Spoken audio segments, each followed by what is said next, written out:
So I wanted to start the sessions by walking you guys through some of the things you guys should um, pretty much however I started learning.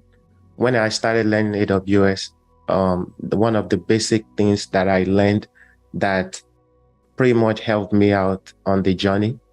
I wanted to pick every week where I would demo something for you guys in the beginning. Then we can probably use however long the demo takes, but I'll make sure it doesn't take more than the first hour. Then for the second hour, we can um, focus on like questions and stuff like that. So, and this also what I want to demo is kind of like some of the common questions I see too when I'm helping you guys troubleshoot. So, and it is just going to be geared towards pointing out certain things that you shouldn't miss along the way. So today, I think I want to focus on, for the demo, I want to focus on creating a key pair. Just the first project. That was the first project I did, believe it or not, that was what started everything for me. The hosting an HTML website on AWS, right? On an EC2 instance. So with that project, even though that project is a static website and you can host a static website on S3, that project was good to host on an EC2 instance because it helps you learn a lot about just AWS and their networking setup. And it also helps you with troubleshooting. So if you run into any issues, you can learn how to troubleshoot it. That project not only covers launching an EC2 instance, it covers key pairs, it covers VPC, setting up your security group, and even configuring your server so your website can be up. So that is why I want to focus on that project first, because if you guys understand that project, it would really help you out along the way. Okay, so I'll try not to take too much time during this demo. So once I demo it, you guys can write down your questions. Then once we have the question session, you can ask the questions you want. Okay. So let me start. I'm going to share my screen here.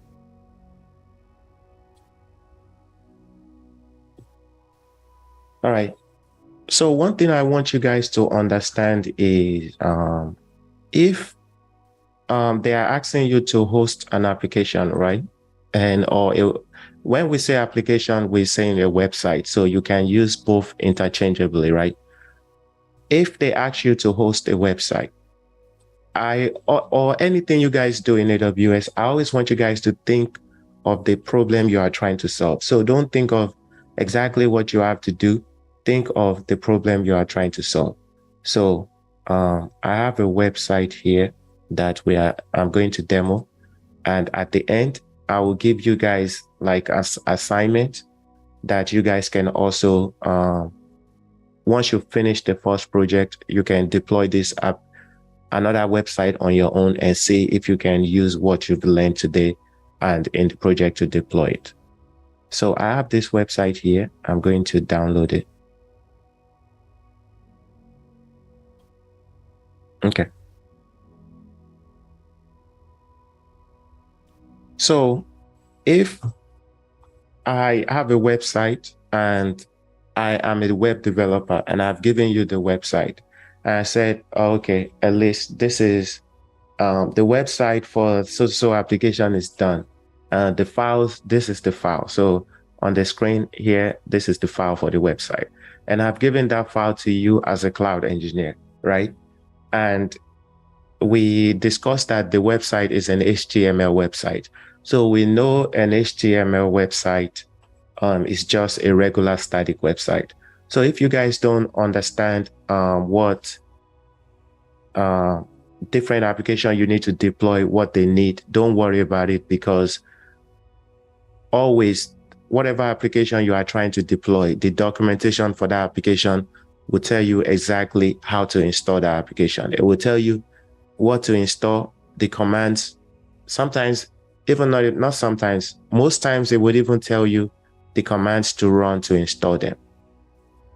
So you as a cloud engineer, you always want to be thinking of what problem are you trying to solve? What problem are you trying to solve? So here we have this application that we are trying to deploy in the cloud. So typically, if I have something like this, what I would do is I will start by taking my notes of what I need to do. So maybe I will open Notepad. I usually use Visual Studio Code, but I will use Notepad here. So I need to deploy this application in the cloud. I know that this application is a HTML website.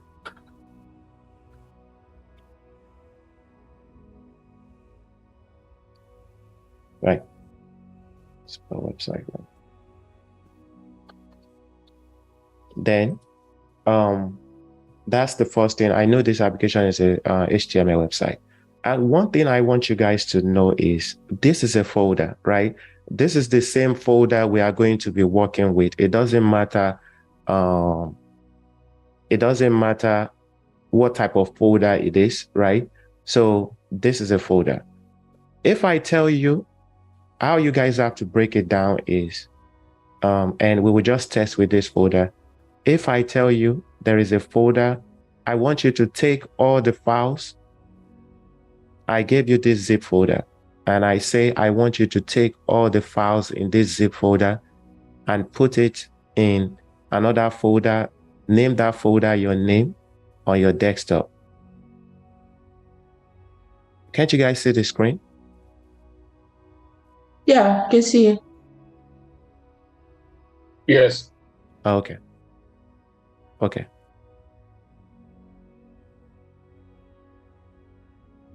Yeah, okay. Yeah, just making sure. Thank you.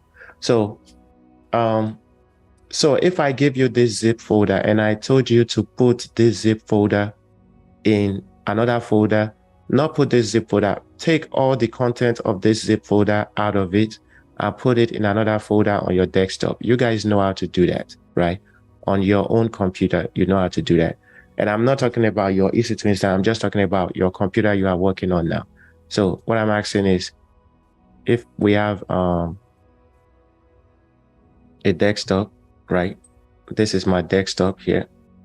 And I said on my desktop, create a folder there. So this will be your own desktop. Create a folder, call that folder your name, right? And I want you to put all the content of this zip folder, not this zip folder in that folder, all the content. You guys know you are going to first unzip it.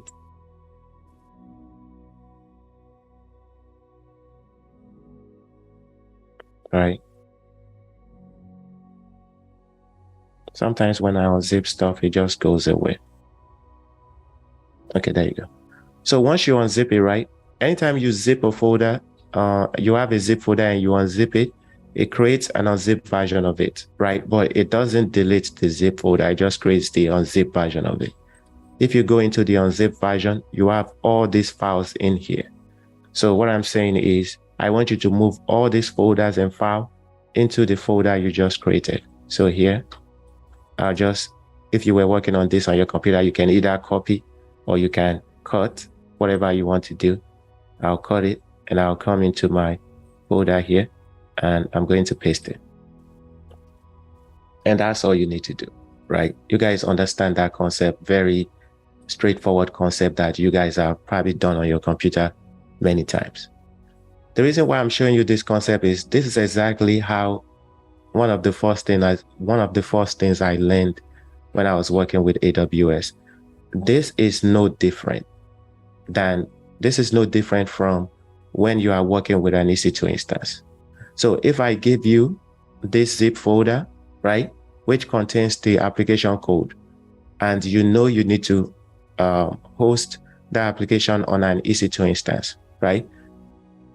In that process, all you have to be thinking of is how do you host the application on an EC2 instance? And you also know that how are you going to get these files in this folder on the EC2 instance? So that will be one of the first things you will be thinking about, right? How to how to get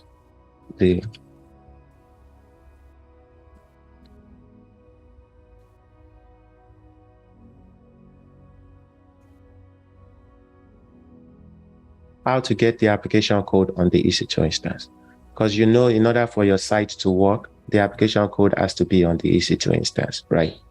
And here, if we test this site on my computer, it is working. This is just a regular HTML website, right? But we don't want it working on our regular computer. We want it working on an EC2 instance.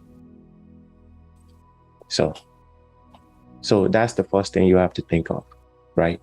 And next, if we have to host this application on an EC2 instance, we know we need to launch an EC2. So now you are thinking more of like, okay, what do you need? You need to launch an EC2 instance. You need to,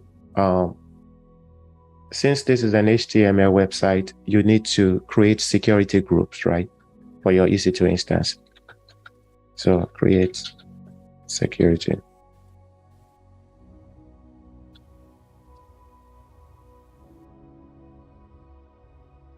On your security groups, you can also say you need to open, going to tab here, you need to open, or you can put equal sign here, port 22 and 80. Again, when you are you don't have to really focus too much on the ports you have to open for an application, because like I said, the documentation for the application will tell you what port you should open. But these are some standard ports that you guys probably know now, or you will know as you work with AWS. They are very standard ports. So port 22 allows us to SSH into our EC2 instance. So this means that when we launch an EC2 instance, which is a computer that is remote somewhere, right? In order to have access to that remote computer, port 22 allows us to SSH into it, which allows us to remotely access that computer. So that's what port 22 is for. And port 80 is for every site you guys go online. It doesn't matter what the site is. Let's say you go to Amazon.com, right? Let's say you go to Amazon.com, or you go to any site, it doesn't matter, right? Google.com. Those sites, you are accessing them on port 80. But the difference is, when you access the site on port 80, there is port 80 and port 443. One thing you guys probably know, when you are shopping online, they told you guys that this lock here, you always want to make sure that every site you visit has the lock. So the lock is there to make sure that the communication between your computer and the site is encrypted. So don't focus on that now, but what I'm trying to say is that Google has configured their site that even though you are accessing it on port 80, the site should always be redirected to port 443. If you guys have completed the project, you will notice that we did this in our project. So internet site has two ports, right? Port 80 and port 443. Port 80 and port 443. Port 80 is if the site is not secure, and port 443 is if the site is secure. So even if I'm accessing Google here, I could be like, let's say here, when I type google.com, this is me trying to access it on port 80. And when I press enter, it always redirects to HTTPS. That is because Google has configured their site that even if I type google.com, it would always redirect to HTTPS. And here, if you double click on it, you will see it here. You guys notice that I didn't type it with HTTPS. I only just typed google.com. Look, if I do that again, it always redirects to HTTPS, and you can see that here. So that's one thing I want to mention about the port. But we are not going to be configuring HTTPS in this demo. So we will just open 80, and you guys will see the port 80 that it is not secure.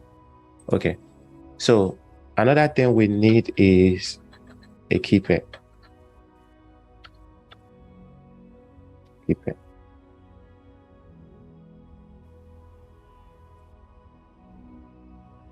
Right.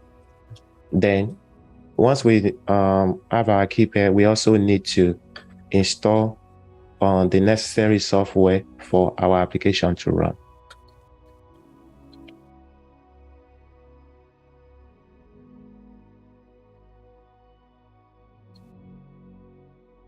Okay, so these are the things I can think of here. So when you guys have any project you need to work on, you have to first do a research and figure out what you need for the application to run.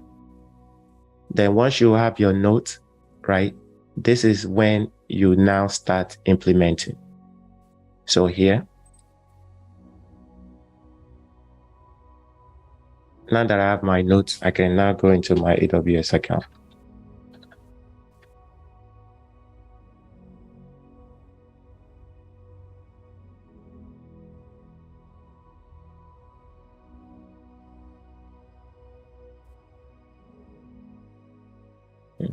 I will use my other account.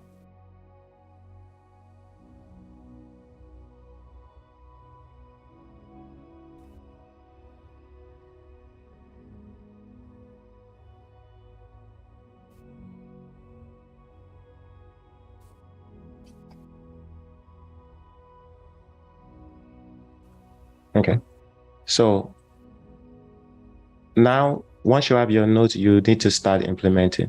So according to my notes, the first thing I need to do is launch an EC2 instance. And I am going to, maybe I should probably even move this here before launching the EC2 instance. So, and I can also probably create my security. I like creating my security groups before launching an EC2 instance. Okay. So I would follow this order. So the first thing we would do is create a key pair. The key pair is what allows you to SSH into your EC2 instance. So to create a key pair in the management console, you will come here and you will say, you on this left side, you can come down here and click key pairs. And here you click create key pair. You give your key pair a name. We call it demo. Once you give your key pair a name, you pick the key pair type. So there are two types of keys right now. It is RSA and this ED25519. This ED25519 is the latest one they've created. So you can pick anyone you want, and you can pick anyone you want. They work the same way. So I'll use RSA, and on that key format type, we are going to use PEM. The difference between PEM and PPK is if you select PEM, PEM format works with Windows PowerShell and it works with Mac computer. If you are using PuTTY, that's the only time you pick PPK. And PuTTY only works for Windows computer. So moving forward, I also want to teach you guys how to use PowerShell. So you don't have to use PuTTY to SSH into your EC2 instance. I think it's better to get used to using PowerShell. So here I'm going to pick PEM and I'm going to click create my key pair. You guys watch what happens when you create a key pair. This is the part that I don't want you guys to miss. And a concept that I want you guys to remember forever, because it is going to keep coming up in everything you guys do. So I'm going to click create key pair. When you create a key pair, right? That's why they call it key pairs. When you create key pairs, right, two keys will be created. The keys that will be created is a public key and a private key. The key you see in the management console, when you create a key pair, that is the public key. This is the key when you are launching an EC2 instance, they will tell you, AWS will tell you to add a key pair to your EC2 instance. So remember, when you create a key pair, two keys will be created for you. The key you see in the AWS Management Console, that is the public key. The other key is the private key. And that is the key that was downloaded on my computer. If you look here, this key was downloaded on my computer. I'm going to right click and click show in folder. You can see the key here. This is the private key. This is the key that allows you to SSH into your EC2 instance. So how this key works is, if you want to SSH into an EC2 instance, the EC2 instance you are trying to SSH into must have the public key. And once you have put the public key on the EC2 instance, then you can use the private key that was, Then you can use the private key that was downloaded on your computer to SSH into the EC2 instance. That is how key pair works. So anyone that has this private key, I don't care what that thing is. It could be you, it could be a cat, dog, another computer. Those things will be able to SSH into your EC2 instance. So that is the concept of key pairs that I don't want you guys to forget. When you create a key pair, two keys will be generated, a public key and a private key. The public key is the key you see in the management console. The private key is the key that was downloaded on your computer. And in order for you to SSH into your EC2 instance, you have to put the public key on the EC2 instance. And the private key is what you use to SSH into the EC2 instance. Okay, so we've created our key pair. Then, according to my notes, I'm going to create a security group. Here on the EC2, I can just come down here under the networking section, select security groups and click create security group. I'll give the security group a name. I'll call it demo SG. And for the description, I will use the same. And when you create a security group, you select what VPC you want to create the security group in. So I'll just use my default VPC. And here I'm going to click add inbound rule to add our rule. Right, the first rule we want to create is on port 22. So here we are going to type, you can either type it here, but AWS has created this selection for you. Since we know our first security group is SSH, so we'll select SSH. SSH is always on port 22. And under source, for security group, for a security group that will SSH into, for a security group you will use to SSH into your EC2 instance, you should always limit it to your IP address.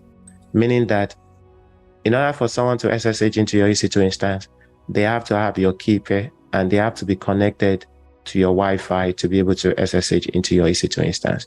So under source here, if you select this drop down, for your SSH security group, always pick my IP. Then that's the first security group. This is the rule that allows us to SSH into our EC2 instance. The second rule we are going to add is for port 80. And this is the rule that allows you, this is the rule that allows the end users to be able to access your website. For this rule, port 80 always works on HTTP. So here, we would look for HTTP and once you select HTTP, HTTP is always on port 80. And for the source of the traffic, you don't know the IP address of the end users on your site where the IP address will be coming from, right? You don't know where they will be accessing your site from. They can be accessing your site from any IP address on the internet. That is why when we have an application that anybody can be accessing from anywhere, that is why the source of the IP address is always 0.0.0.0. And if you also select here on that source, if you select anywhere on IPv4, you will see that it is 0.0.0.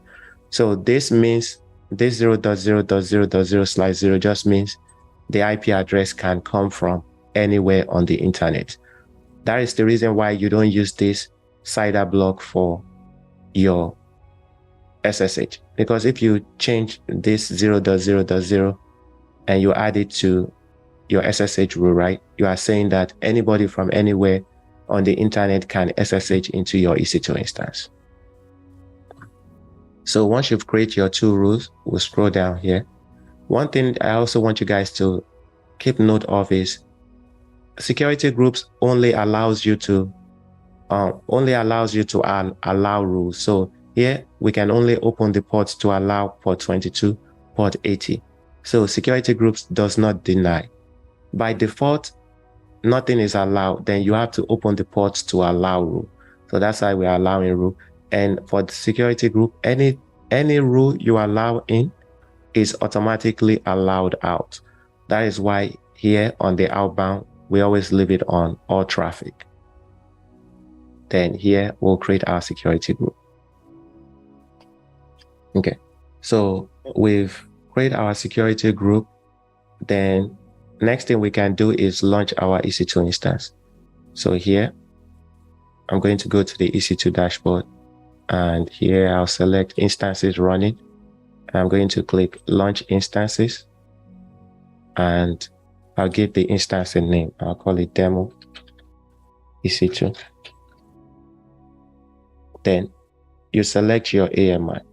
For all the projects you guys work on, we are always using Amazon Linux AMI, and AWS has a new AMI, but don't use the new one. Always pick the Amazon Linux 2 AMI for all your projects. By default, the new AMI will show here. We always remember to select this drop down and select the Linux 2. Then I'll scroll down here, and under instance type, we always use T2 Micro because it is free. And here, this is where they ask you to select the key pair. This is what allows you to be able to remotely connect to this EC2 instance, which this EC2 instance is just another computer that is located somewhere, right? So here we'll select this drop down and select the key pair that we created. Then under networking, if you have a VPC, right, this is where, if you have multiple VPC in your account, you click edit, then you will see under VPC, if you select this drop down, you will see all the VPCs you have in your account. But right now, I only have one VPC. That is what it is showing here, my default VPC. Under subnet preference, since I'm using the default VPC, all the subnets are the same, so I'll pick any subnet. And I will always like to, under auto assign IP, I will leave it enabled. Then for firewall security groups, we will click select an existing security group. Then we are going to select this drop down and look for the security group we just created, which is the demo security group. Select it. Once you add your security group, that is all we need to do here. And you can review the summary here and click launch instance. Once you launch the instance, you will see the instance ID here selected. Okay. We've launched our EC2 instance and we've set up all the necessary things we need to set up. By that, I mean we've added our key pair to it, and we have set up our security groups. So now the next thing we need to do is SSH into this EC2 instance. Okay. When you SSH into an EC2 instance, I told you guys that moving forward, I want to teach you guys how to use PowerShell, because I believe PowerShell is very important. So I'm going to do this. To use PowerShell to SSH into your EC2 instance, if you click on the start menu here, and this concept, so from this point forward, I probably won't have time today because I only have 15 minutes left for demo. Maybe next week, I'll show you guys how to SSH using a Mac computer. But from this point forward, like what I'm about to do now, will also Follow the same concept for a Mac computer. So if you want to use PowerShell to SSH into your EC2 instance, here you click PowerShell. You type PowerShell in the search box. Once you type PowerShell, you'll see Windows PowerShell here selected. So that's how you look for PowerShell, but I already have it here, right? Once you open your Windows PowerShell, your Windows PowerShell would always open to your home directory. So the same thing is for Mac. Anytime you open your Mac terminal, they always open to your home directory. So what I always do is the key pair that I just created, this key pair, I always move this key pair to my home directory. The reason why I do that is because it makes it easy for me to SSH into my EC2 instance. Because right now, the key pair is in my downloads directory. If you want to SSH into your EC2 instance, right? You guys know you have to, in this terminal, you have to type SSH-I. Then you specify the name of your key pair. If your key pair is in the directory, which right now my home directory is called admin, if my key pair is in that directory, I can just type the name of the key pair. Right? I think I call my key pair demo key.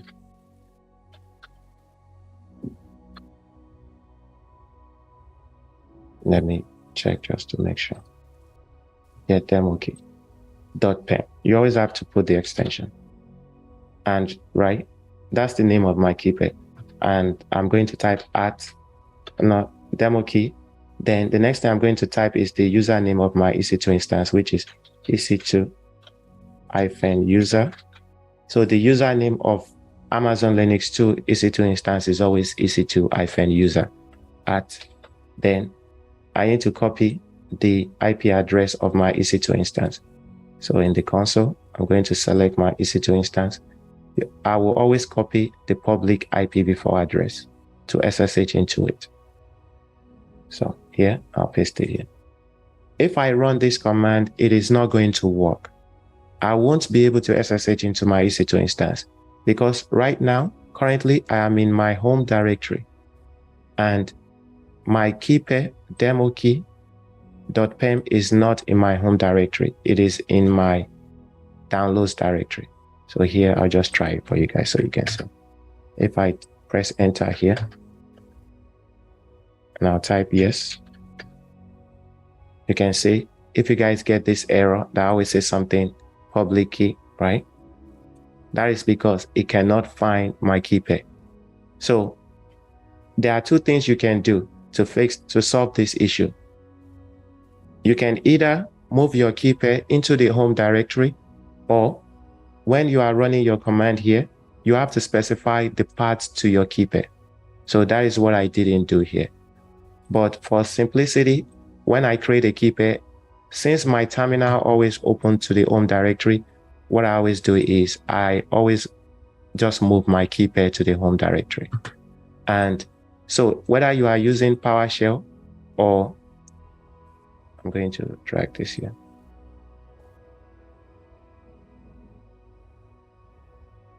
Whether you are using PowerShell or your Mac terminal, right? Whatever part you see here, that is where your home directory is. So on my computer, it is telling me my home directory is on my C drive. So in my File Explorer, first thing I'm going to do is right click on my key and I'm going to cut it just to add it to my clipboard. So here it is telling me my home directory is in my C. So here I'm going to click C. It's telling me is in the C folder. There's a folder called users. You can see the folder here. I'm going to click it. And in the users folder, there's a folder called admin. This is the admin folder. I'll click it. Then here, I'm going to paste my key pair here. This is where my home directory is. So I'm just going to paste my key pair here. Let me refresh just to make sure my key is there. Okay, my key is here. Now that I've pasted my key in the home directory, I'm going to minimize this. if I now run the command again, to bring back the last command you guys type in any of your terminal, all you have to do is press the up arrow key, and it will bring back the last command you guys type. So if you keep pressing the up arrow key, you can see all the last command that I type. And if you want to go back, you can press up and down arrow key. So this is the command I want. I'm going to press enter. And there you see, I can now SSH into my EC2 instance.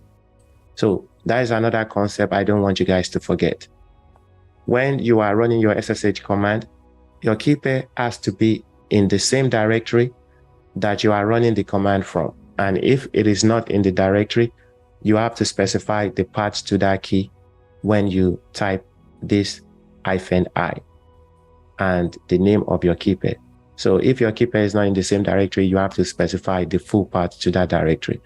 But for simplicity, I'm telling you that anytime you create a new key pair, just move it to the home directory on your computer, whether you are using a Windows computer or a Mac computer.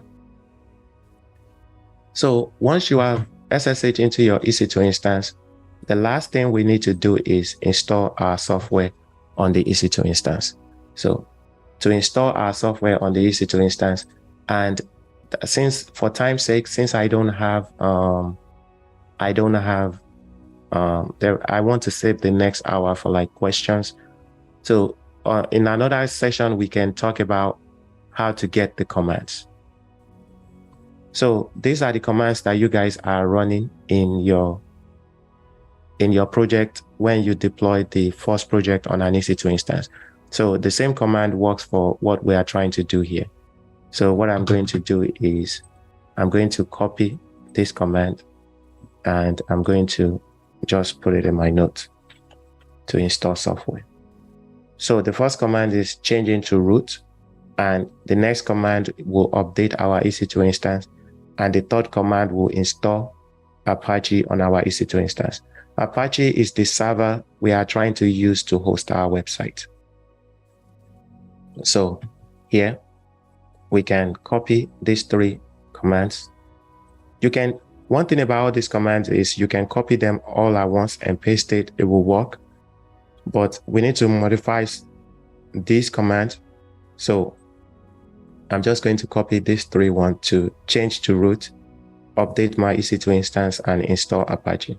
I'll copy these commands and paste them here to run them. Okay, those commands didn't copy. I'll try again.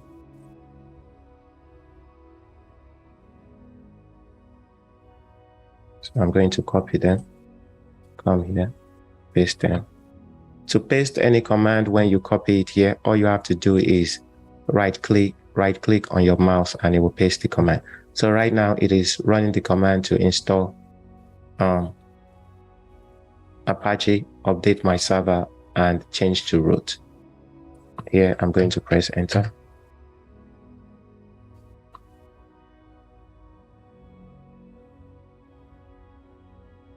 So that is done. The next thing we have to do is, and this is for any HTML application you guys are hosting. So for all the applications we host in our project, what I am saying is that, remember I gave you guys, I said as a cloud engineer, I gave you this zip folder at the end, in the beginning, right? And I said, this is the application we need to host on the cloud. In this zip folder, when we unzipped it, we had some files in there, and those files are what I moved here. So what I'm saying is, in order for your application to work, you need to move all the files that are in this zip folder, not the zip folder, all the files in it, which are the files I moved, into your HTML directory on your EC2 instance. That is the only way your website will be able to work and people will be able to access it. You have to move all the codes for the website into the HTML directory on your EC2 instance. The HTML directory is always available whenever you run this command. So when you run this command to install Apache, that's when the HTML directory will be available.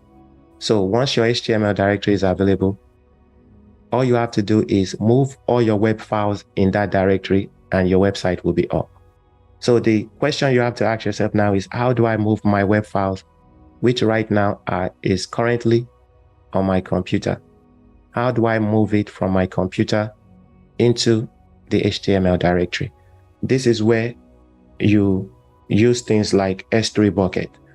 What I like to do is I can either move my upload this web file into an S3 bucket, then I can now download the files from the S3 bucket on the EC2 instance.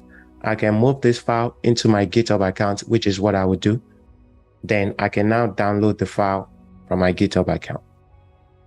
So this is where you run into ways of solving problem that, okay, where do I put this file in order to allow my EC2 instance to download it? You can also leave it on your computer and download it from your computer, but in order to do that, there are additional configurations you have to set up for your EC2 instance to be able to download a file from your computer.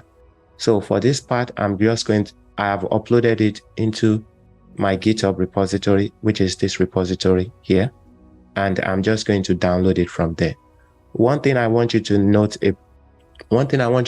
about this, what we are doing to download the file here, is that the repository is public. So the method I'm using now, for simplicity, the repository, to download the file from a repository, the repository has to be public. You can also make your repository private, and if you want to download a file, then you have to set up things like personal access token. We did that in the other project, and we are going to learn that later on.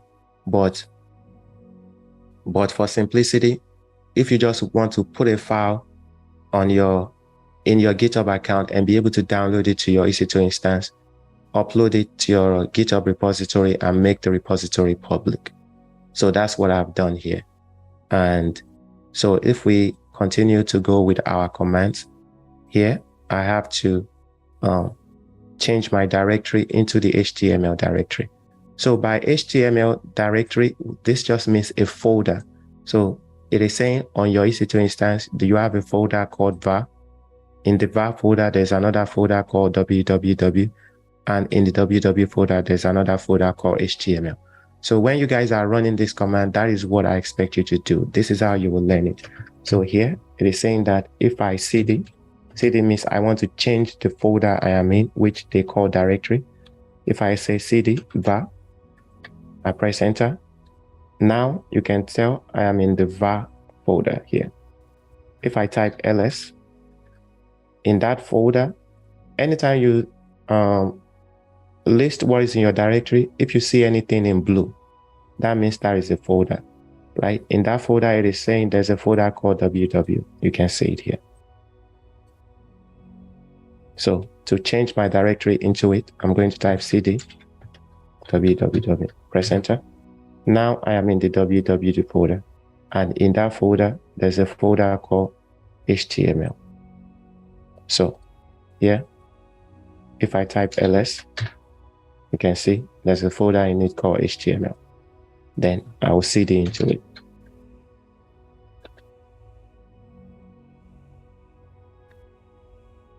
You can see now I am in the HTML folder. That is how you get this full part. So if you don't want to keep doing what I did, where you cd www cd HTML, right? You can just type the full thing like this. It will bring you into the same directory. So that's another thing I want you guys to understand when you are navigating directory on your EC2 instance. Just break it down one folder after the other. It will help you understand it better. So now that I'm in my HTML directory, I need to find a way to move all the files that the developer has given me into this HTML directory. So that is where we have to upload that zip folder into any means you want to use. In this example, I am using a GitHub account, right? I'm using a GitHub repository. The files is here. So to get the URL to be able to download this file, all you have to do is click on this code here, right? And this is where anyone can download this file as a zip because it is a public repository.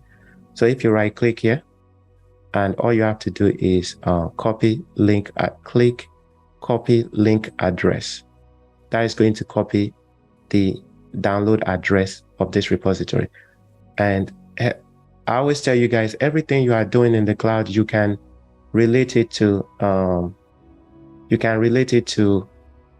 pretty much anything on your computer. So I just copied this link address, which I told you is the address to download this file. Watch if I just paste the address in my Google browser and press enter. You saw that it downloaded the file again. So if I keep putting that address here, it keeps downloading the file. So this means that if we find the command to download a file on our EC2 instance and run it, we can now download this file from our GitHub repository to our EC2 instance. The command in Linux that allows you to download any file from the internet is wget. So for time's sake, I'm already over 1 hour. For time's sake, in the next coming class, whatever demo you guys want me to do, just let me know. I'll note it down and we can cover it. So wget is just a Linux command.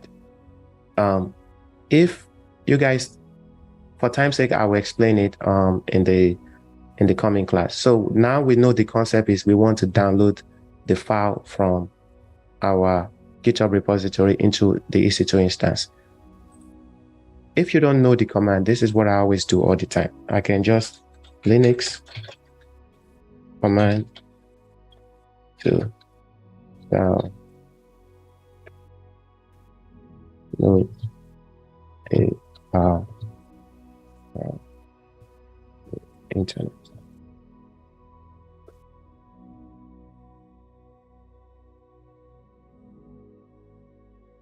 Right, Linux command to download a file from the internet, and I will get all these examples here, right? If I click on any of them, one thing I love about the cloud is the community is so big that you will find answers to pretty much anything you are looking for. You can see here, wget.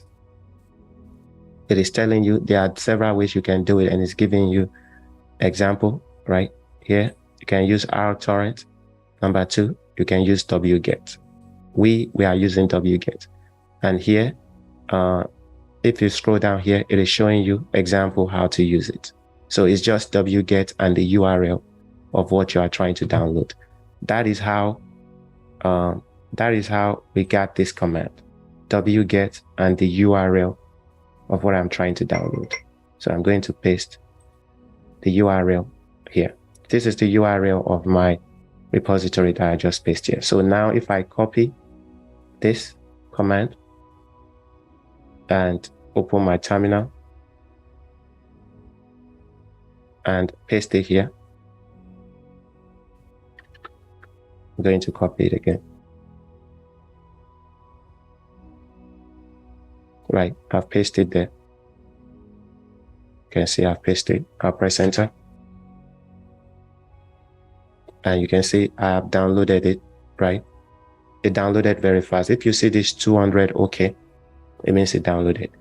When you guys are running this command, this is one thing I don't want you guys to do. Once you run the wget command, right, and you understand you just use it to download a file, don't just go and run the next command immediately. Like, you just downloaded a file. Type ls in here and see whether the file you downloaded is in that repository. So if I type ls, you can see the file I just downloaded. Anytime you download something from GitHub repository, it would call it main, right? Main unzip.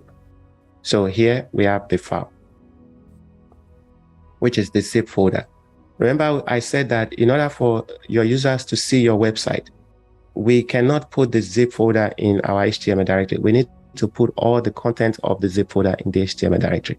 That is how we come up with this next command, because we have to unzip this zip folder. So the command to unzip, the Linux command, if you don't know the command, just Google it.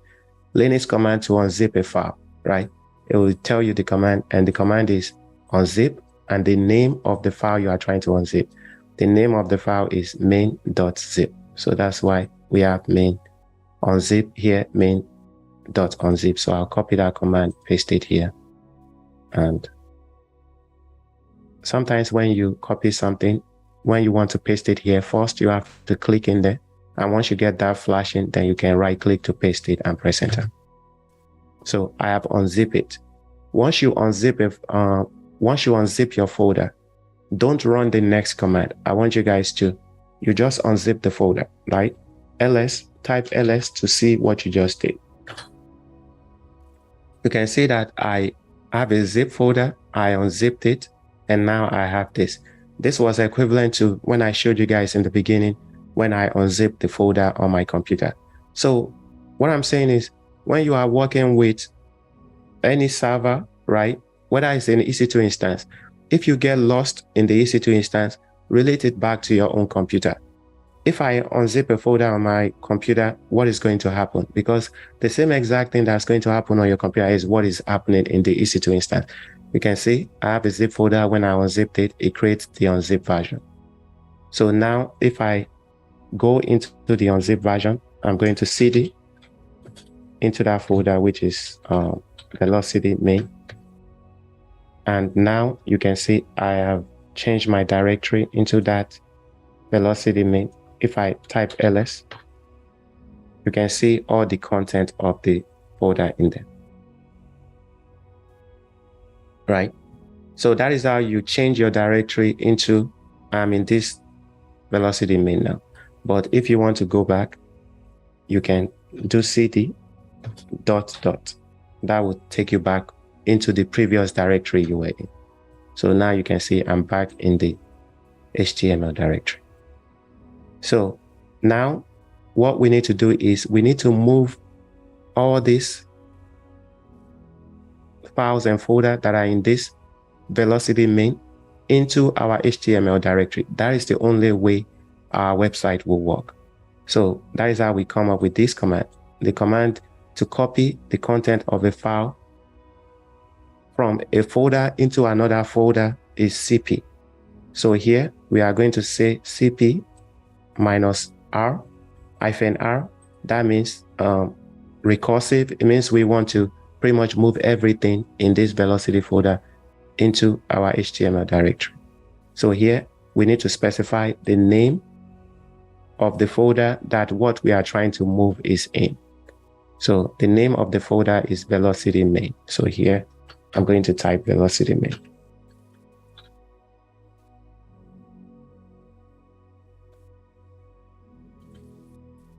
Right. So this means that I want to copy all the content in the velocity main. This time means copy all of it.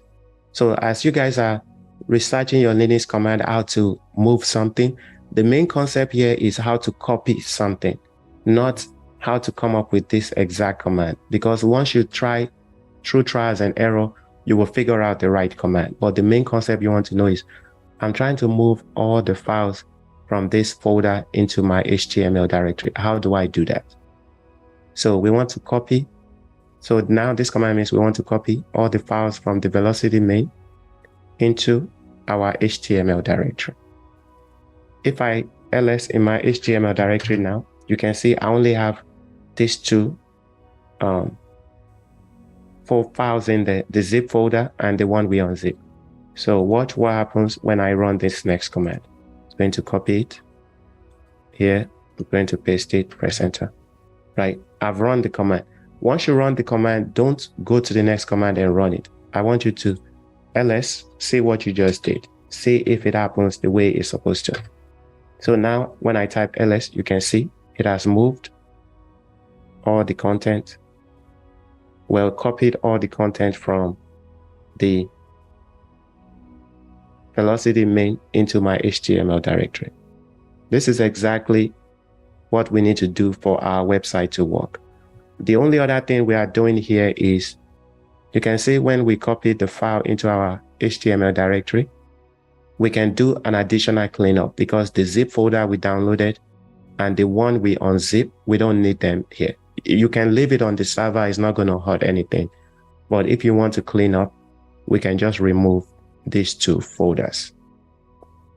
That is why we ran this next command. And the next command is, to remove any directory from your EC2 instance is a Linux command. If you don't understand it, Google it, right? But the main concept is you have to know what you are trying to do. If you know what you are trying to do, you'll find the command. So here, I'm trying to remove this main unzip and this velocity main. Let me clear my screen so this doesn't get confusing. So right now, I'm in the HTML directory. If I type ls and press enter, you can see in my HTML directory, I have all these files in there, but I want to remove the main zip and the velocity main. So the command to do that, the Linux command to do that is rm-rf. Then all you have to do is specify all the names of the folders you want to remove. So the name of the folder is velocity main. So it is here. I'm just going to modify this command and paste again. So the name of the folder I want to remove is velocity main, which is this one, and main unzip, which is main.zip, which is this one. So that is how we came up with this command. So I'll copy it, paste it here. Copy it. Click here once. Once I see that flashing, I'll right click to paste it and press enter. So I just ran that command to remove those two folders. Again, check what you just did. If you type ls, press enter, you can see that those two folders are gone. Then this is exactly how you are able to get all the files from the web file the developer gave you. This is how you are able to get all the files from the application code the developer gave you into your EC2 instance. This is one way you can do that.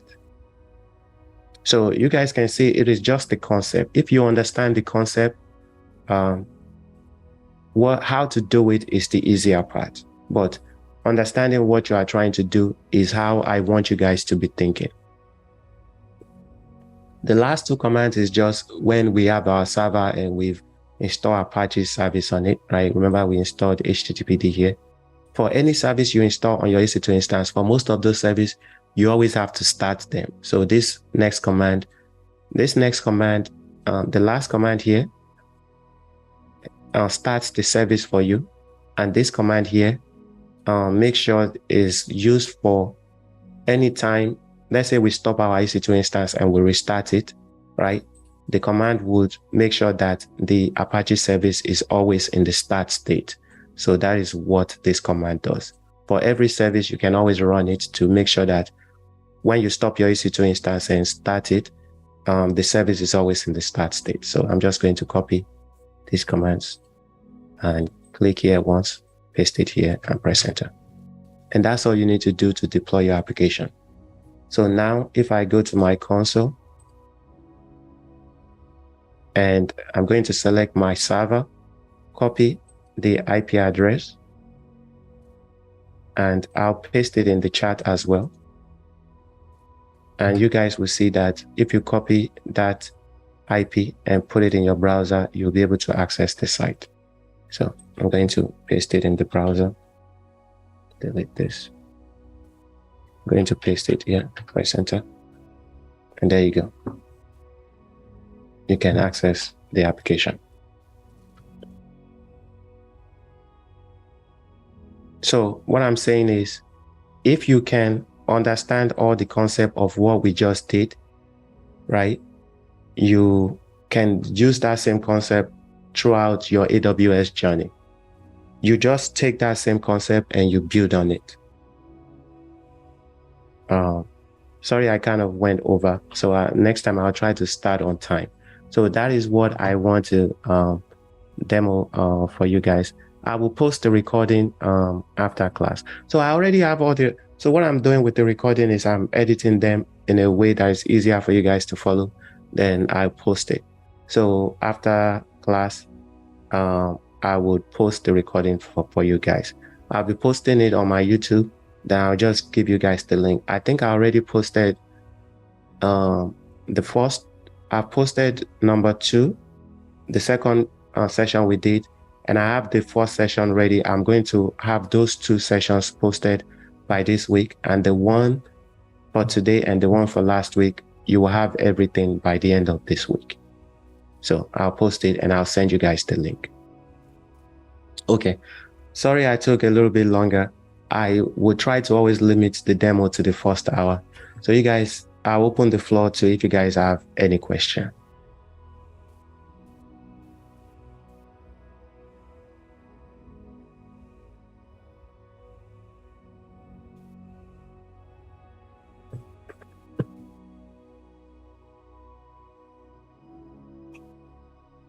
You guys have any question? Is there any part about just, it doesn't have to be about this demo, it can just be anything in general. So I just wanted to first do some type of demo. This is what I did in the beginning. This is what opened the door for me to start learning other concepts.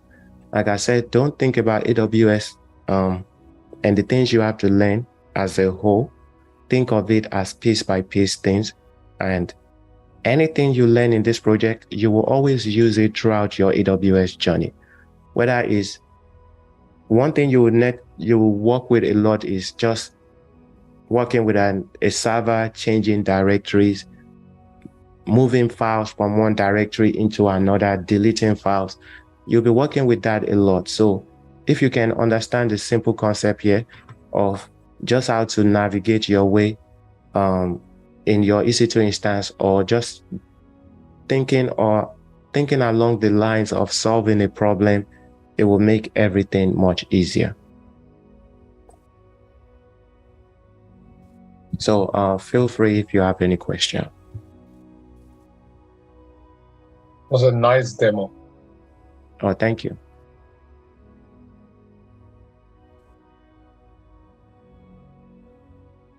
We are looking forward to the CI/CD demonstration as well.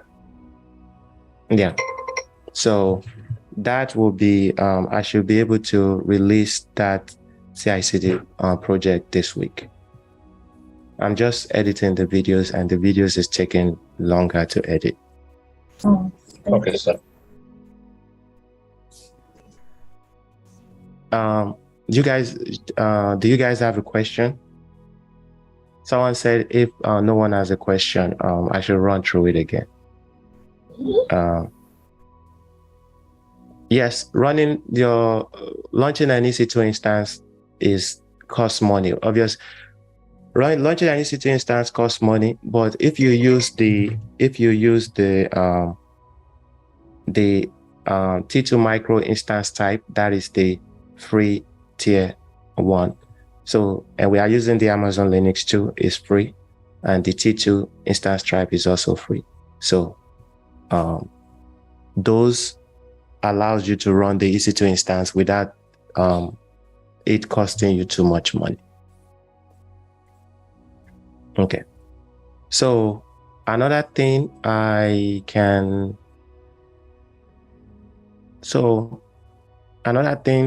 to just run through this, right? Again, first, if you have to work with anything, you start with the concept of what you are trying to do. So that is how I came up with these notes. Once you understand the concept of what you are trying to do, you can start implementing.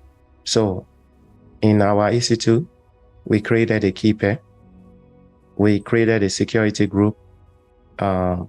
We created a security group and open port 22 and 80.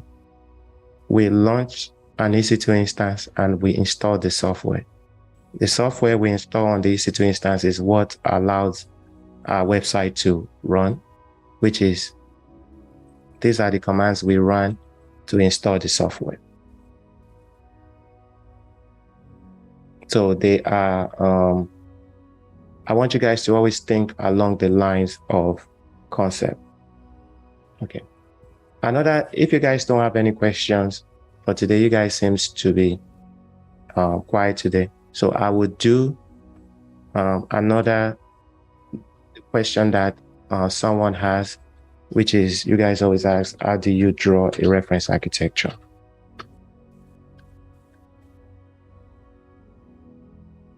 So the site I always use is draw.io because it is free. I'll put the link in the chat.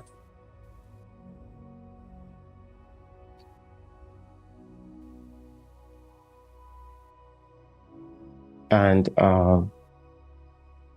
once you are on the site, it brings you to this blank thing. All you have to do is just search for what you are trying to draw. So let's say I'm trying to draw a VPC. I'm just going to type VPC in the search box. Here, it is going to give you a bunch of results. So if you hover over it, you can see the preview. I like this one.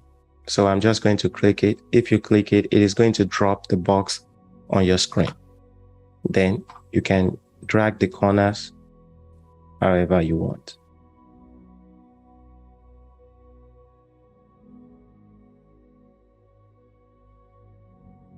So it's just as simple as that. Then let's say I want to add subnets to my VPC.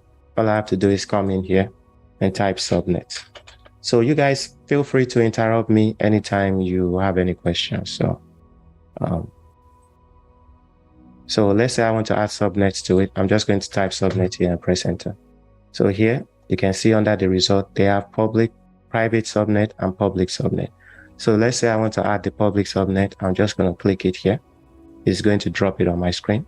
So you can select it here and drag it anywhere you want. So let's say I drag it here and I want to make it a little bit bigger. It's just all about drag and drop. Then if you want to create multi-AZ subnet, let's say you want to create this subnet again, you can select it and right click on it, and you have all these options here. You can duplicate it and drag it down here. So if you drag it, it would also track it, right? And that's pretty much how you create your subnet. Then let's say I want to create my private subnet. Let's say I want to create my private subnet. I'm going to click on this here and add it here. Again, I'm just going to. Sorry, really quickly, to stop you. Sorry to stop you in a frame, but as DevOps engineers, like, are we drawing things too, or like this is just to help you, like whenever you're given a task or something? Yes, as a DevOps engineer, you don't have to.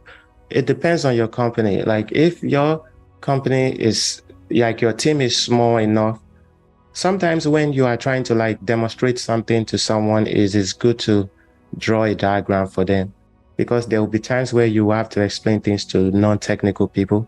So it is always helpful to know how to draw the diagram to be able to present it to them in a way that is easier for them to understand. But in terms of designing the solution for whatever application you guys are hosting, it is not your job. So it's still just good to know how to draw one. But by me showing you how to do this, I'm not saying it is your job to design the solution, because you will most likely have someone at your company that designs the solution. And whatever solution you guys are trying to implement, it would already come with a diagram like this that the person has created. But from time to time, you might be working on some mini project where you may have to demo or explain to someone or present that you will need to draw a diagram for. So that is when it is good for you to also learn how to draw the diagram. And when you are working on this project, it helps you understand the project better. So here, I'm just going to put it here and right click on it, click duplicate and drag it here. Let's say I want to create another tier of private subnet. I can duplicate this, put it here, and duplicate this and put it down here.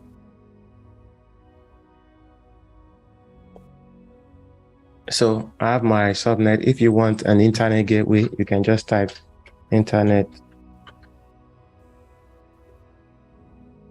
gateway. So you see all the results here. You can click any one you want and you can drop it here. So EC2, if you want to add an EC2 instance, type EC2 here. I like that one, I'll select it. Say I want to put it in my private subnet, I'll just put it here. And if I want to say I have the EC2 instance in both AZ, I'll click it, duplicate it, and add it here. So sometimes when you add it, you see how it's putting it in the back. So you can bring it here and let me try that. Okay, it's putting it in the front.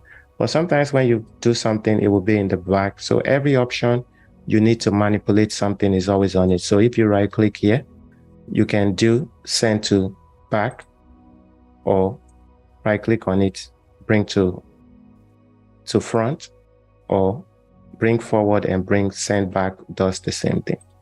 So that's how, if it is in the back, you can bring it in the front. So let's say I want to put an RDS here. I'm just going to type RDS.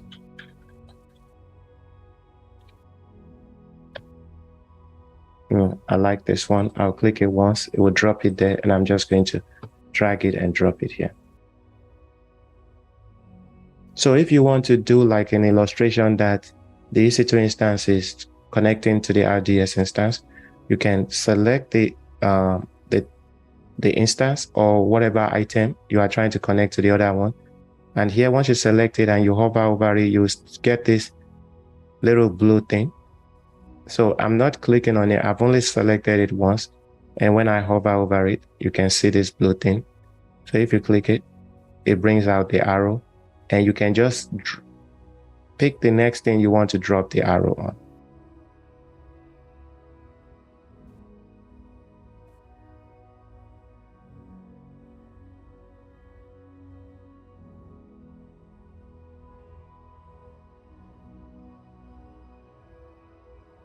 I don't understand. You mean, how do you get all the AWS services?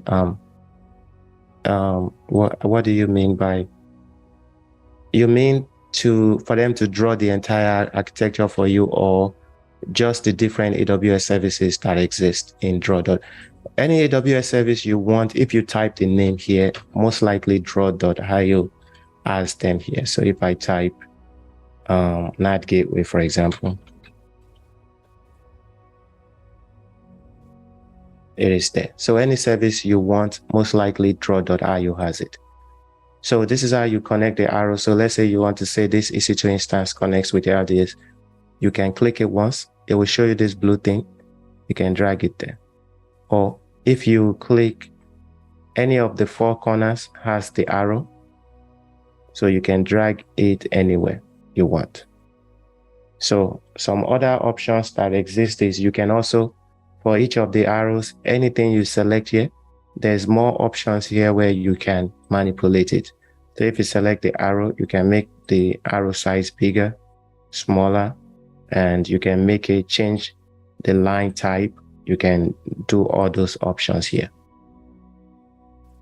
And let's say I want to add NAT Gateway here. I'm just going to click it once, drag it here. And I can duplicate this and put it here.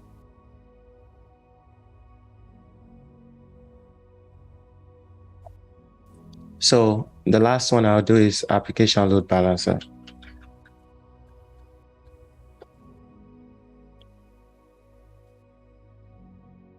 If I type application load, it shows you the application load balancer. I like this one, I'll click it, drop it here. And if you want to point the arrow to the instance, all you have to do is select it once. You'll see this blue thing. Once you click it, just point it to whatever you're trying to point it to. So this is really how you use the draw.io. It is just pretty much drag and drop, click, drag it, point it to whatever you want to point it to, And if you want to modify something, select it. You'll see all the options here where you can change it.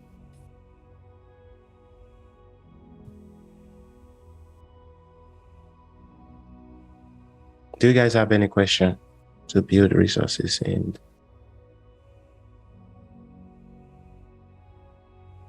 Yes, so in Terraform, there is no option to build anything in free tier. So if you want to build something, if you are building resources in Terraform and you want your resources to be in free tier, you just have to make sure that your Terraform configuration is using the free tier resources. For example, if you use Terraform to launch an EC2 instance, you have to make sure that the EC2 instance you launch is using T2 micro or any instance type that is in the free tier.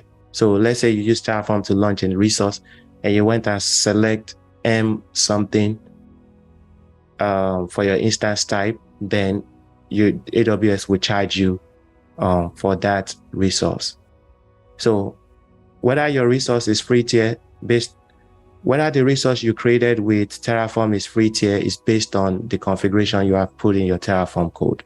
So that's one of the reasons why I like Terraform, because it is easier for you to see what configuration you have picked. And if you need to change it, you can change it right away.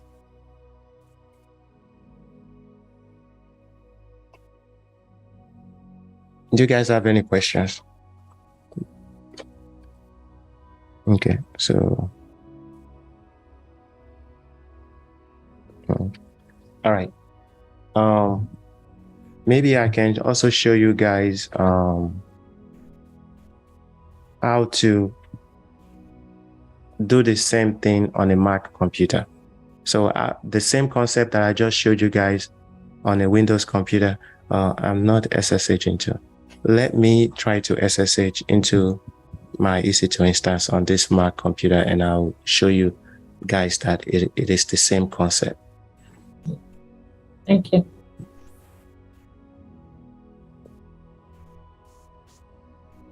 Why are you guys quiet today? So everything must be going good.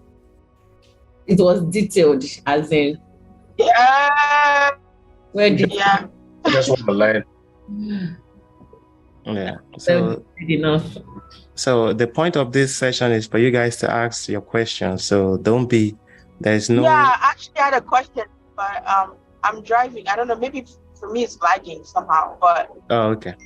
Yeah, I had a question. So I know it might be a dumb question or something, but no, it's not. You see how it's Apache, like that's another server, right? So is Apache kind of like Terraform or something? No, it is. Apache is an engine that you can use to host websites. So it's just a software that you can use to host HTML website. Is it kind of like AWS? You can call it that. It is another. We can look it up. I don't want to give you the wrong answer. So It's a server. Yeah. Yeah, it is a server. You know, we're launching EC2 servers too. Mm-hmm. Like, I don't know. Maybe yeah, so it is a server, right? It is pretty much another tool. You can call it another, well, I see what you are saying when you say, is it like AWS? So it is just another cloud service to software, whatever you want to call it, that you can use for the purpose of hosting an application. So it is one of the servers you can use. So it just helps you create like a virtual server on your EC2 instance that can host. The one that I use it for the most is just hosting the websites that we are working on in our project, which is like an HTML website or like a dynamic website. Right. Okay. Thank you. So you can see here is a web server software. So I'll post this link in the chat. Also, another question I had was that do we push, we're pulling requests. Do we push requests to as DevOps engineer, or we just like pull the request? You mean for like GitHub repository when you Yeah, create? yeah. Yeah, you create a pull request. You do both. You create a pull request, and sometimes you approve the pull request for other engineers as well. So we would, trust me, we will get to that when I want you guys to get later on in the course, or even this demo. I want to make it kind of like I want to build it on top of each other. So when we get to GitHub, then we'll talk about how to create pull requests and all those things. So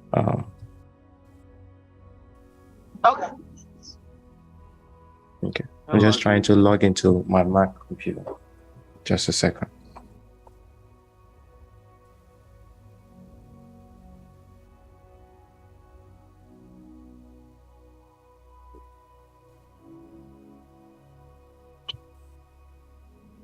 Like right now, I'm having connection timeouts trying to log into my EC2. Okay.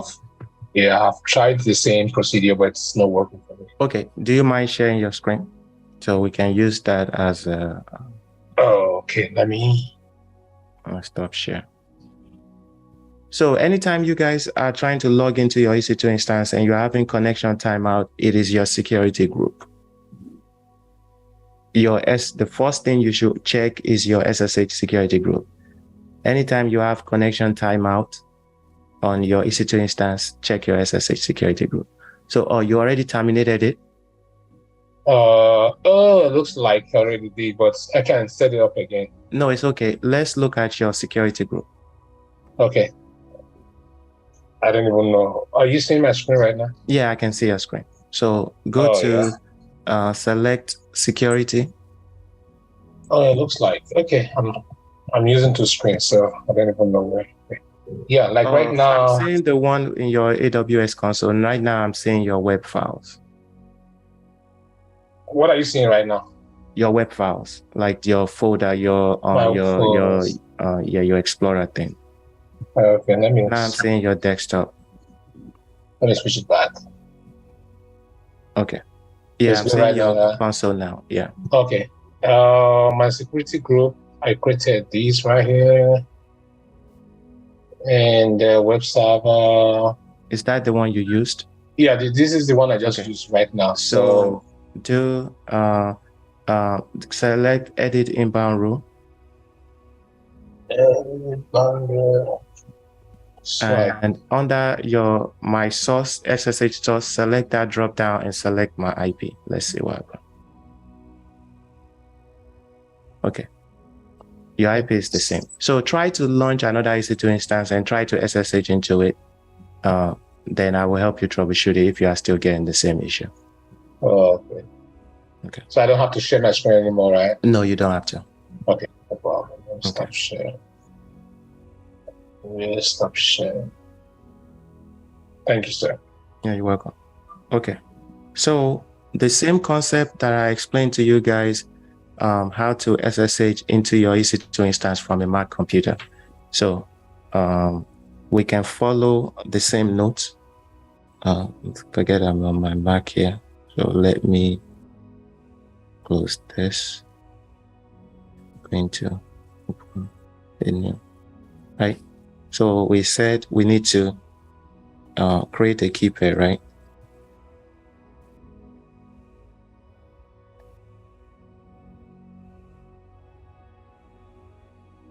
Then we also explained that we need to open our ports. So that one, you guys understand all that. So open ports.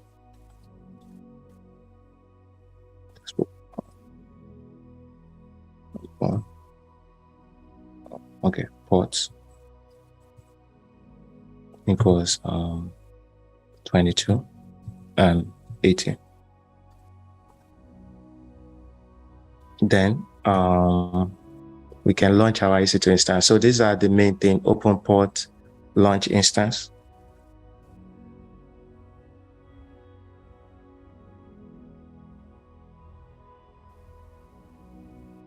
And install software.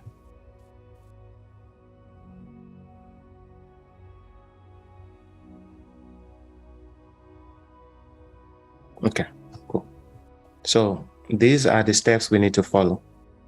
Now let's start.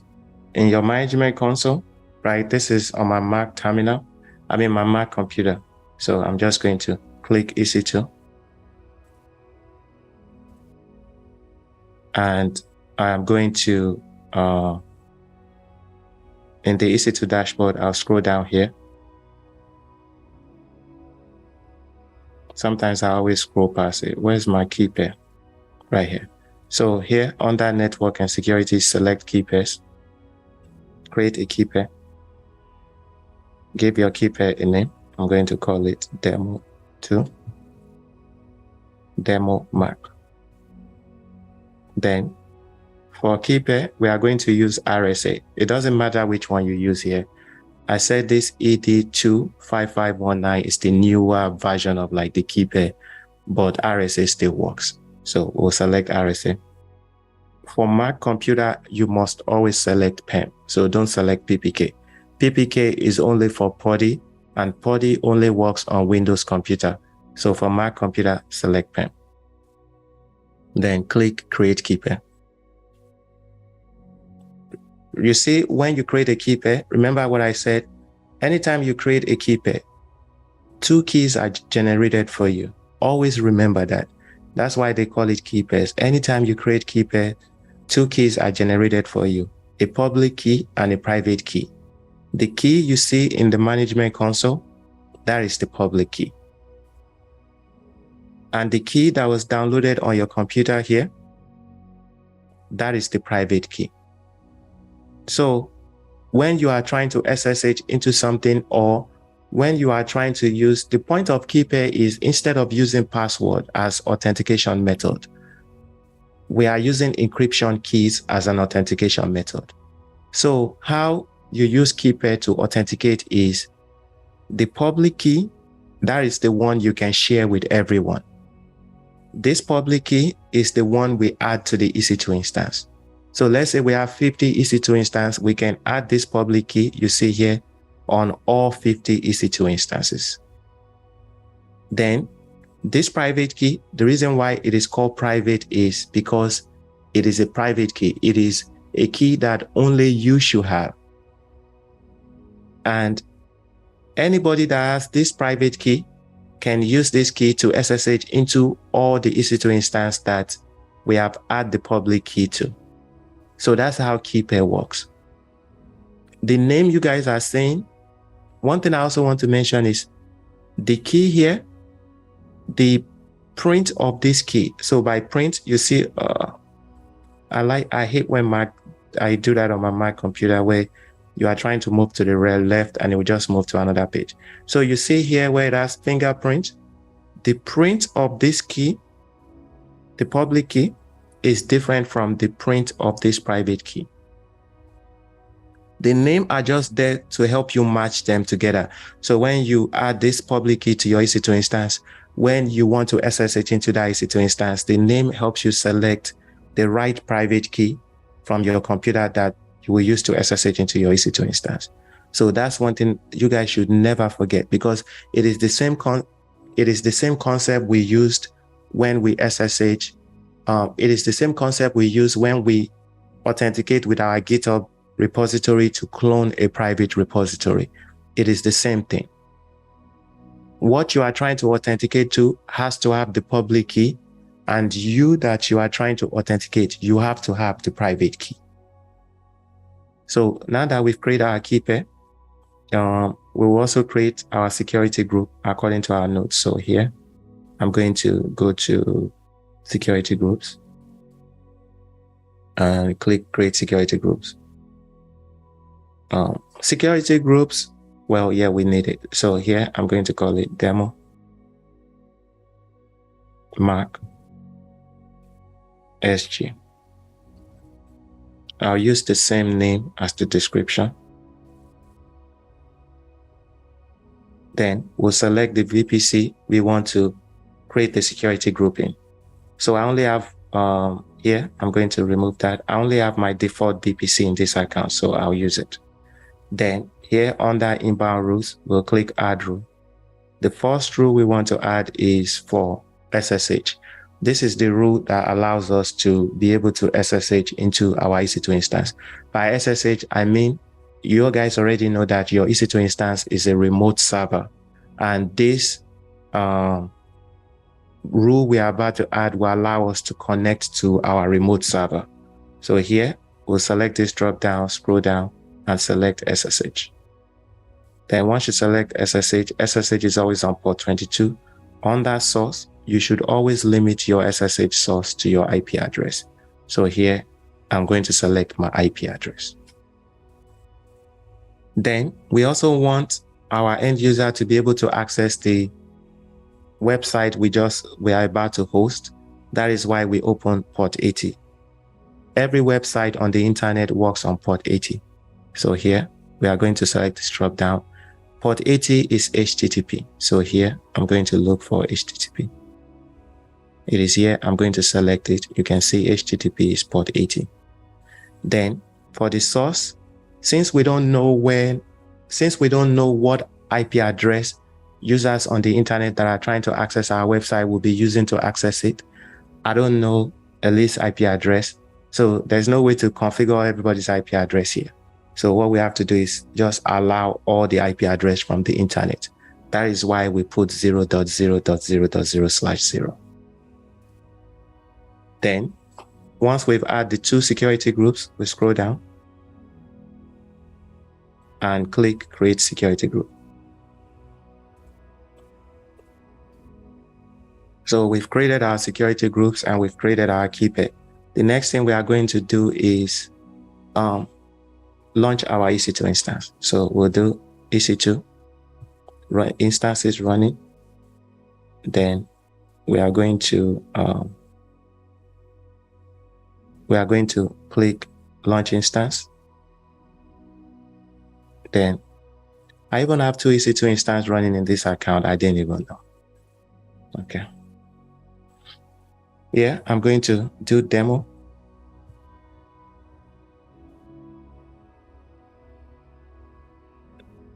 Demo Mac EC2. Then the AMI is Amazon Linux, and the AMI is Amazon Linux, and here AWS is promoting the new AMI they just launched. So our project is based on Amazon Linux 2. So always use Amazon Linux 2. Then scroll down. The instance type is T2 Micro. Always use the T2 Micro one because it is free. Then scroll down. Here is where you select the public key. So here it is asking you to put your key pair. Remember that this is how you are adding the public key to your EC2 instance. The key you are selecting here is the key that I showed you in your management console when you created it. So that is the key you are seeing here. We'll add it. Then scroll down. Under networking, we are going to add our VPC. So I only have one VPC in this account, but for practice mode, you guys should always select your VPC. Get used to clicking edit here and add your network settings here. So for our VPC, if you have multiple VPCs, if you select VPC here, you'll see them under this drop down. I'm going to add my VPC. Once you select your VPC, you will see all the subnets in that VPC. So I'll select any of these subnets. Then I'm going to enable auto IP because this is a public subnet. I want to be able to SSH into my EC2 instance. So I want my EC2 instance to have a public IPv4 address. Then under firewall security groups, we are going to select an existing security group. Then select this drop down. And I'm going to scroll down here and look for the demo Mac security group I just created. Then that is all we need to do here. I'm going to click launch instance.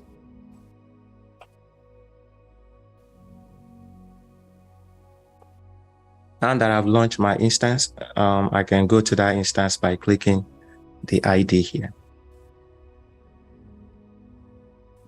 I am going to paste these commands. Oh, never mind. How can I do it here? I want to paste the commands we just ran in the chat so I can access it on my Mac.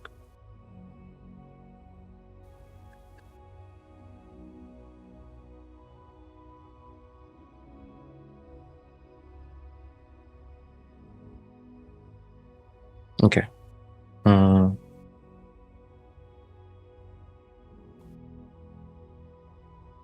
Okay. Just a second. All right. So now that we have launched our EC2 instance, the next thing we need to do is our key pair.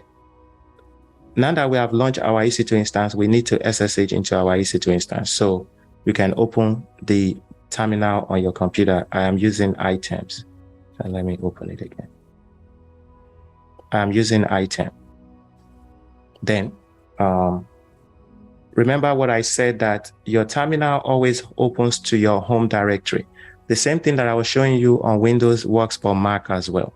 My terminal is opening to my home directory here. So on your Mac computer, if you select Finder here, and I'm going to move this here so you can see. You can see Finder is equivalent to the Windows Explorer that I was showing you.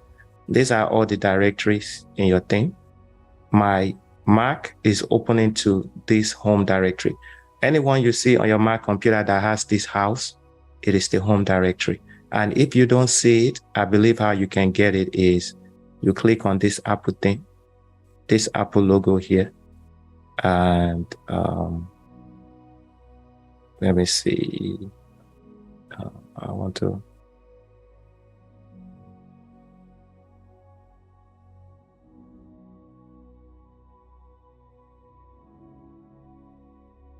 I don't think it's. I forgot. So, it's your system preferences. So let me try again.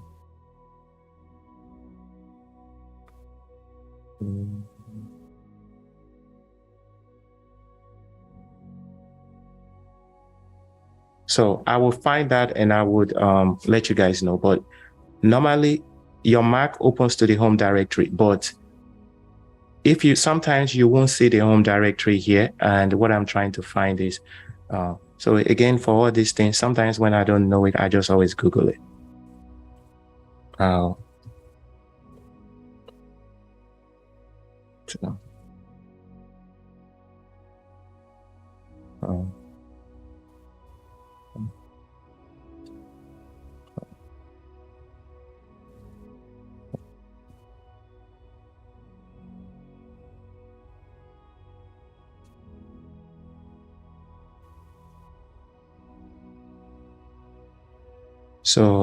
So yeah, there are two ways to find home folder. First of all, open the Finder app on your Mac, either now, and go to the menu at the top. Scroll, select home. So yeah, let me see.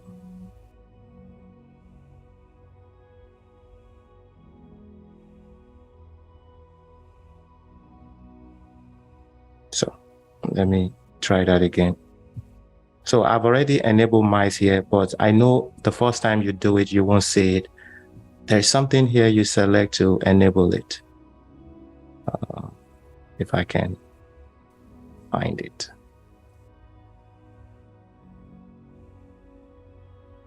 I believe it's something preferences.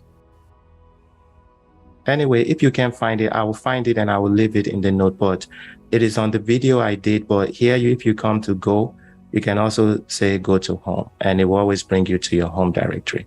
So not to get sidetracked, your terminal always opens to your home directory. So right now, the key pair I created is in my downloads directory. So if I go to my downloads directory here, my key pair is in my downloads directory. So when you create your key pair and you download it on Mac, it will always download it to your downloads directory. So since your terminal always opens to the home directory, what you also want to do is move your key pair to your home directory. To move your key pair to your home directory, once you've put your home directory here in your Finder favorites, what you can do is, or even if you find it, right, you can always find your home directory in your Finder. Once you find it, right click on your key pair. You can, you can do copy, right? Or what I always do is you can do copy. To make it easy, I'll do that. Then you come to click your home, right click here and paste it there. So that is how you move your key pair in your home directory. So right now in this home directory, if I ls, you can see that my key pair is now in that directory. That is the easiest way to be able to SSH into your EC2 instance. So I'm saying that anytime you create a key pair, always move it into your home directory. Then once you've done that on Mac is different from Windows. Another thing we have to do is change the permission of our key. So I don't always remember whether it's 400 or 700. Does any of you remember? I think it's 400. So when we need to change the permission on our key, because I don't use my Mac so much. So so when you put your key pair into your home directory, the next thing you must do is change the permission of your key. So the permission of your key just makes the key, the permission of the key makes the key able to, you are changing the permission on the key to allow it to be able to allow you to be able to use it as an SSH. So this chmod is what allows you to change the permission of your key. It is something you must always do. So I believe, thank you, Lekon. I believe the permission is chmod 400. So here you have to type chmod. And if we type, I believe it's chmod 400. So here we type chmod 400 and the name of the key. When you are running this command, make sure you are running it in the same directory that you put the key pair in. Remember, I moved my key pair in the home directory. So when I'm running the command, I'm running the chmod 400. I'm just specifying the name of the key. If the key is in a different directory, you have to specify the full path to the key. So here, I'm going to press enter. That's the next thing you need to do. So once you've done this, that key is ready for live. You can use it to SSH into your EC2 instance. So to use this key to SSH into my EC2 instance, I'm going to close this. To use the key to SSH into my EC2 instance, I'll come into my console, copy the public IPv4 address, then come to my terminal, and I'm going to type my SSH command. You will notice that it is the same command we ran on the, you will notice that it is the same command we ran on our Windows computer. It is SSH-I, the name of our key, which here I called it demo mac key, demo mac.pem. When you type the name of your key, always include the extension. Then we will enter the username of our EC2 instance, which is EC2-user @ then we'll paste the public IPv4 address of our instance we just copied there.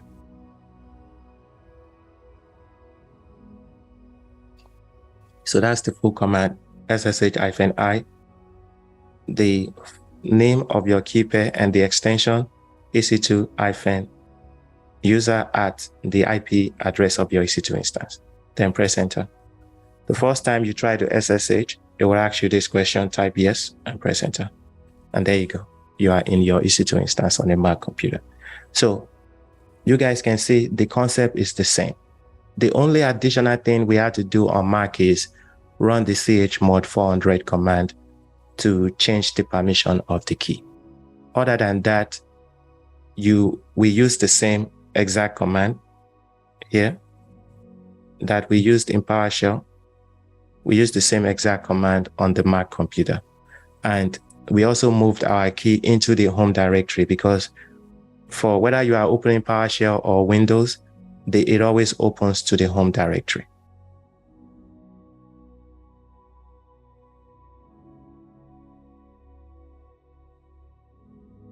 Yeah. So that is pretty much how you SSH into your EC2 instance from the Mac computer. Thank you for sharing the PDF. So do you guys have any questions? I know we have one now. I think there was a question and maybe Miguel asked something. Okay. I'm reading it now. Okay. I have a question. Sure. My question is based on something else. It's on Ansible. Mm-hmm. I'm having a problem with the Ansible playbook. After trying to execute all the codes, I'm trying to ping it, and I'm getting an error. Okay. What error are you getting? We can look at that. Pretty much. Yeah. But I'm not connected to my laptop. I'm using my phone. You are trying to connect to it through your phone. No. You are on Zoom. You are on Zoom on your phone. Yeah. Yes, I'm on Zoom on my phone. Yes. Okay. We can troubleshoot it later on today. Okay. Yeah. Just want to let you know. Okay. So yeah, Miguel, as a cloud engineer and DevOps engineer, when you are given a task, will you do this a lot or do your work? It depends on what you are referring to. So when your group has something to accomplish, they split the work up. So whatever is assigned to you is what you have to work on. Like I said, the tasks that are assigned to you are always assigned in sprints, and the sprints is 2 weeks. So you have 2 weeks to do your research. You can always ask your coworkers if there's something you don't understand, sometimes troubleshoot with them and all that. So everyone is always willing to help. But whatever is assigned to you, you will be the lead on that to make sure it gets done. But you can always pull resources from other people if you get stuck somewhere. But whatever is assigned to you, you have to make sure that stuff gets done. I have a question. Sure. Okay, I'm just going to digress a little bit. Can you explain the principle behind Terraform.tf verse? Because when we push all our files into our GitHub, I realized that it's not always there. It's not always there. And again, why is it so? And is it because when we try to create our repository, is it because we clicked on the git ignore thing, and yes. I just don't know. So that's why I want you to please explain. Thank you. Okay, no problem. All right. I know since we are at time, I'll answer these questions. And if you guys have any other question, don't hesitate to reach out to me. Okay. So to explain the Terraform stuff, I have the Terraform code here that I was working on. I'll show you.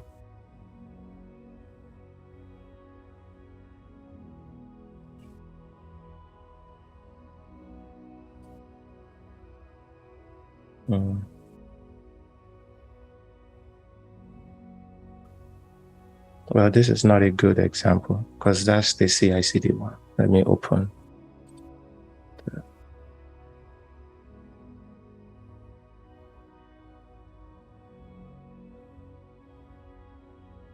Well, this one is also not a good example.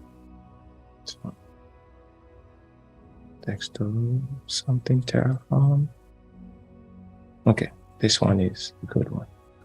That's a AWS Terraform. Okay.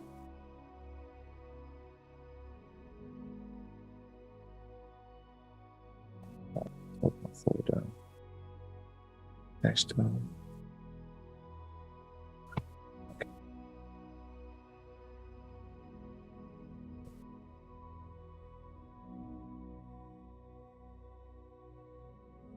These are all I need to find a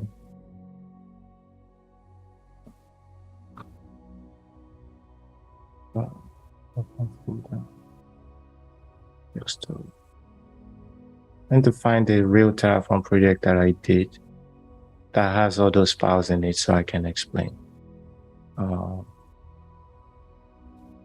Let me try this one. Oh, no, not that one.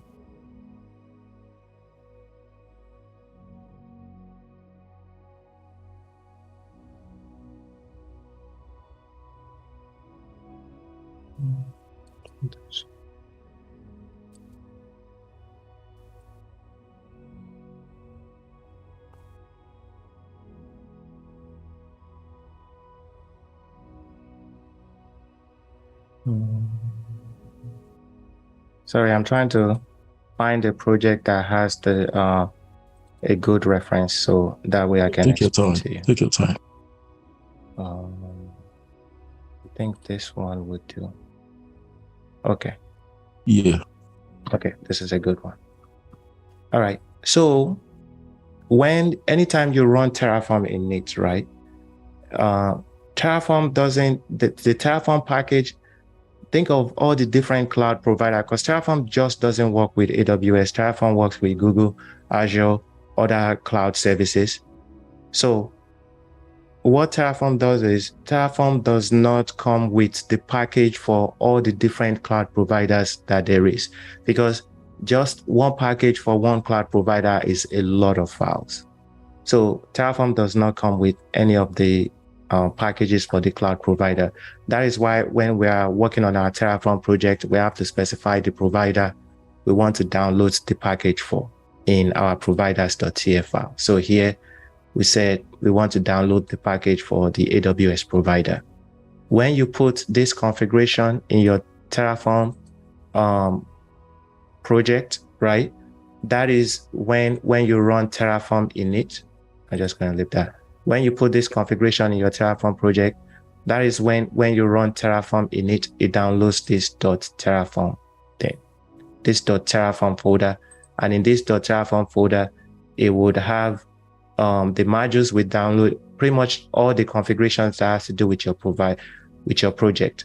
Here you can see the provider. The provider is AWS, and it is just pretty much has all the packages you need to install. This, we don't need to put it in our GitHub repository.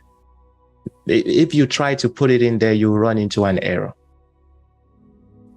We don't need to put this in our GitHub repository, and that is why we have the .gitignore for Terraform. So the .gitignore, you can see here, it is ignoring the .terraform folder and everything in it. So that is why we have the .gitignore. If you said something about the Terraform, are you talking about the Terraform state as well? Yeah, Terraform state, yeah. Okay. The Terraform state, the reason why you don't see the Terraform state in your GitHub repository when you push it is because, for example, in this project, we are storing our Terraform state in S3. For the projects that I show you guys, if you are storing your Terraform state in S3, you won't see it here. Because we are saying for our state file, put it in S3. So if I go to an S3 bucket,